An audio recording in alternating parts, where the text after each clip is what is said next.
तो नमस्कार, जय जोहार, जय छत्तीसगढ़ संगवारी हो। और संगवारी हो हमेशा मोर शुरुआत जय जोहार जय छत्तीसगढ़ से होता, आप मन जानते छो। और आज एक बहुत बड़ा फैसला लेकर आप सबों के बीच में आया मैं हाँ कि मैं ये छत्तीसगढ़ी इंडस्ट्री छोड़ना चाहता हूँ।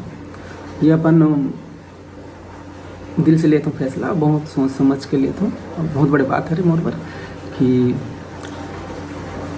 अपन मन से इंडस्ट्री में आया हूँ और मैं अपन मन से जाना चाहता हूँ।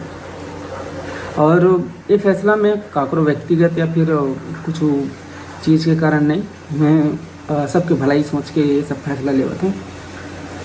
हाँ, मैं हाँ जब इंडस्ट्री में आ रहे हूँ ऊपर से पहले मैं टिकटॉक कर रहे हूँ, फिर यूट्यूब, फिर आप मन के प्यार मोला यहाँ लाई से मैं हीरो बने बार या फिर पैसा कमाए बार इंडस्ट्री में नहीं आऊँ। बस मोला कुछ अलग दिखाना रही से जितना मोला के मोर